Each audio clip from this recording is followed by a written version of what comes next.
Am I the a-hole for continuing to split the bills equally with my fiancé? My fiancé, 27 female, and I, 34 male, have been together for about 4 years. We met in college when she was a senior and I was in grad school. We moved in together after she graduated and got a job. At the time, she was making about $75,000 per year while I was making $18,000 per year. We discussed our finances before moving in together and came to the mutual agreement that we should not mix finances and split the bills equally. The rent and utilities was split in half. When it came to groceries and outings, sometimes I would pay for it and other times she picked up the bill. It wasn't exactly equal, but close enough that no one kept track and complained. This also meant she built up a healthy savings and had disposable income while I was living paycheck to paycheck. But I didn't complain or even felt any resentment at all. The way I figured it, she worked hard for her degree and job, so she deserved every penny. I also knew my payday would come when I graduate. My payday came sooner than expected, as during my last year in grad school, I stumbled across a long-term problem in my field and came up with a solution that I turned into a patent. The process of building a prototype, testing, and patenting was very expensive, so I barely ate that year and lost about 20 pounds. I threw everything I had into it. When I got a patent pending designation, I showed my professors and one of them hooked me up with someone in the industry. They hired me a month before I graduated and licensed my patent. I've been at my job for a little over a year, and in that time, I've made 7 figures in combined salary and licensing fee. We still live in the same apartment. It's in the middle of our work and right in the heart of the shopping and restaurant district. I still dress the same, but I do have a nicer truck. Nothing crazy, just brand new. The rest of my money is either in investments or working on my next patent project. Which brings us to my problem. Recently, my girlfriend brought up the idea of me paying more of the rent and utilities according to a percentage of our pay. This means I would be paying almost all of everything. She said it's only fair as I make so much more. And I countered, how fair is it if I'm paying for almost everything now, when we split things equally when she was making more? I pointed out our housing and lifestyle hasn't changed at all, so it's not like she's burdened by the cost of living. She keeps on arguing about equality and I argue about equality too, but apparently our definition of equality is different. Am I wrong for sticking to our original terms? Answers to common questions. I don't know how to update besides editing, so here it is. 1. My girlfriend is not a terrible person. I was around 185 and dropped to 160s. Most people didn't notice that my clothes were looser. As I spent most of my time studying and working my job than working on my patent, we didn't spend that much time together. 2. I never brought up the lack of money and food because I don't complain. I ate at home with her but didn't eat anything outside. I sucked it up, so it wasn't her fault. 3. Besides this disagreement, we have a good relationship and she's a good person. 4. Some DM me about patent procedure and cost. It's complicated, so do your own research. What I did was file a provisional patent application. It's not a full patent, but it protects my design so that I can show investors without worrying about them stealing my idea. When you get a provisional patent, you can legally use the patent pending terms. I filed as a micro-entity, which costs under $100. I'm not sure of the cost now, since it's probably gone up. Once I was sure my design was marketable, I filed for a utility patent. This costs about $15,000 including attorney fees. Once again, I filed as a micro-entity. I had to borrow money from my parents and went on a diet, but it was worth it. Now for the comments. I just want to be clear. You were making $18K a year. She was making over 4 times your salary. You were literally starving because you could not afford food. You lost 20 pounds while she focused on her savings and disposable income. This is not a partnership between people who love each other. Relationships change and evolve with time. Keeping finances totally separate while dating is a different matter than doing so as you get married. It's not a matter of constant keeping to an agreement made a decade ago. But caring when your partner is literally starving is a pretty consistent requirement, no matter the stage of your relationship. Not today, whole simply because finances are the least of the problem in this relationship. Yeah, definitely this. And now she wants to call unfair. That is just nuts to me. Rules for the not for me.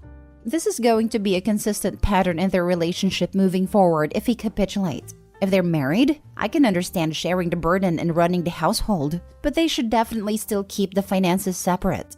And OP should get a prenup before tying the knot. Not the a-hole. Not the a-hole. If nothing has changed in your lifestyle, I don't see why you should pay more. Sounds like before she was thriving, and now you both are, so you should both be enjoying it. Yeah, if OP wanted to move somewhere drastically more expensive because he could afford it, then it would be the time to revisit the agreement. He was able to barely survive on less than a quarter of what she makes, so she is clearly not burdened by the present arrangement. If he could afford that, then she should be able to afford early retirement if they aren't having kids. OP of course could retire next year and be totally fine, but I don't suspect he wants to. Anyway, girlfriend sounds greedy and uncaring. Not the a-hole. Next story. Am I the a-hole for not giving my wife who doesn't work more pocket money? I, male 27, can't help but feel like an a-hole about the situation, and my wife, female 23, has been calling me an a-hole the whole week. Meanwhile, our close family are taking my side and friends are split. I, for one, don't see what I can do. For context, we live in Europe. The issue is the following. My in-laws have the amount of money they give my wife each month, and she wants me to make up the difference out of pocket. For it to make sense, I have to explain our finances. I am a medical resident. My pay is pitiful, frankly. But it doesn't matter because I have real estate properties and make a decent amount of passive income from rent. My wife does not work because she is still in law school and her time is full between that and taking care of our son, 2-year-old. So here's the situation. 20% of my income goes straight into our savings. This I will not budge on, come hell or high water. About 40 to 60% goes into household expenses. This includes the nanny/housekeeper, food, gas, electricity, and my wife's school expenses. The percentage varies each month, of course, but lately, due to the war, all these expenses have risen, so it's always on the higher side. The rest of the money is split between my wife and I, but not evenly, and here is why. Before we even got married, my wife had an agreement with her parents that as long as she stayed in law school and kept her grades high, she would receive minimum wage from them, so she didn't have to work and could focus on school. When we got married, I promised to give her half of what her parents gave her each month. This way, our monthly pocket change would be roughly the same. This agreement has worked for the past 4 years. Unfortunately, this midterms her grades dropped. They're not terrible, mind you, but her parents have high standards, so until she can get her grades back up in February, they said they'd have her monthly pay. I kept the amount I give her the same. Essentially, she receives minimum wage now. My wife has asked me to increase how much I give her to make up the difference. I refused. And I still refuse, because my income didn't magically increase in a month. I pointed out that she had an agreement with her parents and me, that her decrease in her money is a result of her actions. I upheld my side of the bargain, and told her she will just have to deal with a little less personal money for a couple of months until she can get her grades back up. I'm 100% certain she can do this. She maintained this isn't fair, and that as her husband, I should take care of her. She said I could just lower how much I keep to myself, or raise the rent since I already rent under the market price. I told her I am not raising rent and leaving people homeless in these uncertain times, and that if I give her more from my own side, I'd almost have nothing left for myself each month. I really wish I could give her more. I do, but I can't magically make more money, and I think I deserve a little for myself as well. In my opinion, her receiving minimum wage without working is enough. So am I the a-hole? Not the a-hole. I felt bad until I read nanny and your wife's school expenses. Frankly, she's an adult, and she's lucky her parents and you are giving her anything. There are people out there studying, looking after children and still have to work. What does your wife need the money for if you're paying for everything else? Right? As soon as I read the title, I was ready to call him an A. The more I read, the more I was surprised by the entitlement of the wife. She basically gets a decent income only to stay in school. Most students don't. Also, please don't say that she gets the income to be a stay-at-home mom because her toddler is only 2. It is clear that she got this income even when she was childless. Moreover, she has a nanny/housekeeper. Also, her reasoning is that you're her husband so you should pay her? And the fact she wanted to raise the rent to people that do work and are likely less wealthy.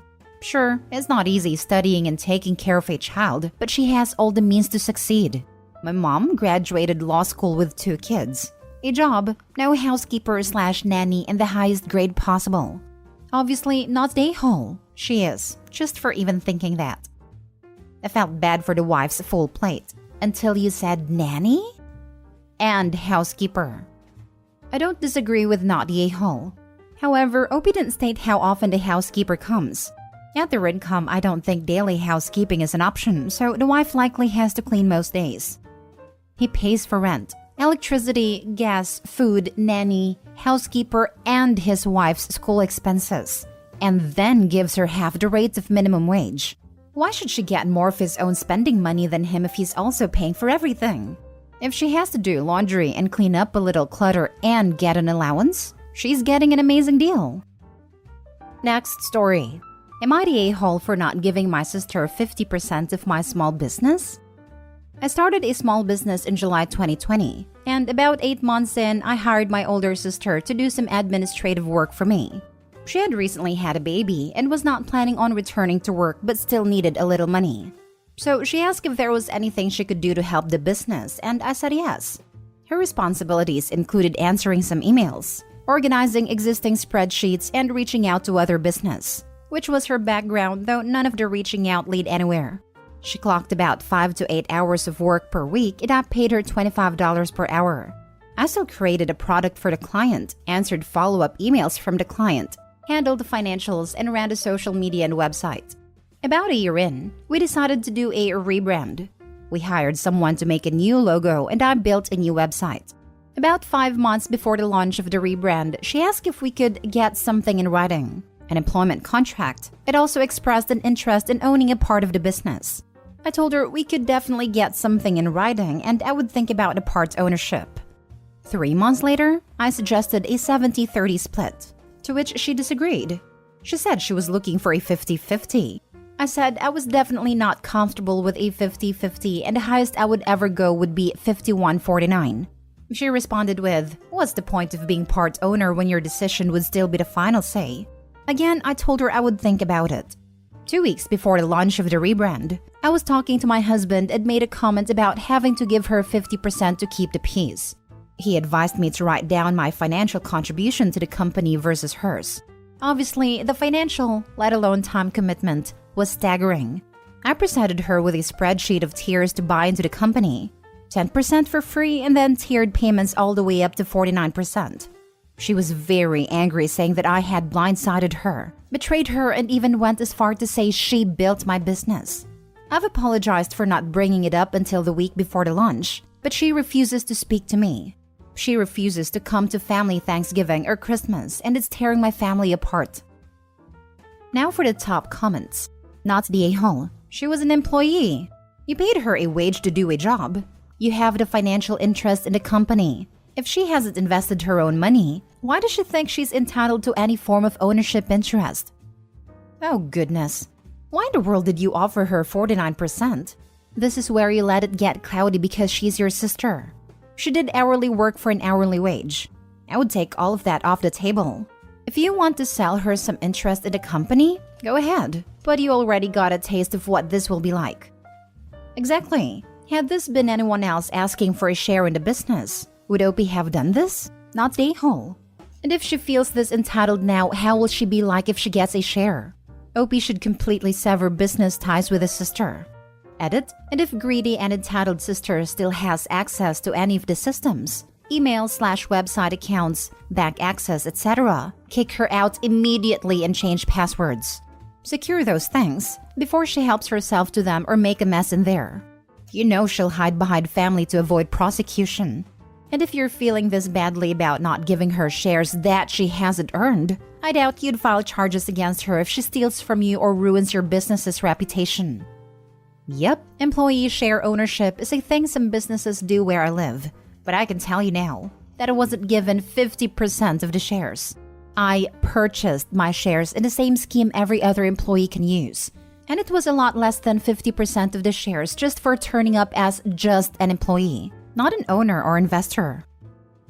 Last story. Am I the a-hole for not continuing all of my grandmother's tradition by not paying for my cousin's college housing? My grandmother passed away this summer, and in her will, I was left a small home in the college town that I live in. This house was where I, as well as my siblings and some other members of my family, lived while we pursued our degrees. My grandmother made rent equal to expenses plus a bit extra to cover regular maintenance. It was a stellar deal for college, and it holds a lot of fond memories. I feel very fortunate to have received this house and intend on continuing her legacy with the space. I have told my family, there are 4 remaining cousins who are not college-aged yet, that I intend on continuing renting the house out at cost to family members if they chose to pursue a degree at the college where this house is located, or if they choose to take a job in the area during their college-age years. Here is where the dilemma comes in. When I made this announcement, I received a call from a cousin who is currently attending a different college that is nowhere near the home I inherited. She wanted to know how much I intended on sending her for her housing when she moved off campus next fall, as my grandmother did give some money for her grandchildren who chose not to go to college where the house was. Not nearly enough to make the deal that the house was, but from my understanding, it was equal to a couple $100s a month. And when I told her I was not planning on sending any money for her housing, she went off screaming that I was disgracing my grandmother's legacy, and that grandma would have wanted me to fulfill the entire legacy of college housing generosity. I am not a wealthy person. I did not receive any money in the inheritance, just the house. And even that, I have had to spend a fair amount of money in repairs to get home back to the prime condition, as non-family tenants had moved out during her passing, and they took advantage of the lack of supervision during the legal red tape surrounding the house. So I told her that even if I wanted to fulfill the whole legacy, I didn't have the money, and that was it. Now I have family members calling, stating that I am now forcing their children to choose this school near the house when everyone else got to choose. I feel guilty, but it's not like they can't go to another school. They will just have to pay for 100% of their housing. Am I the a-hole? Not the a-hole. You are carrying on a part of the tradition that she left to you, period. If your grandmother wanted you to send your cousins money, she needed to leave you a bank account of money with which to do it. After the repairs are paid off, if you are actually making money off the house, you can revisit using that money to restart that other part. But that's clearly not happening right now. Presumably, she did leave money split up between many people, but it's harder to convince a group of people to pay a little bit than to use group pressure to harass one person into paying for it all.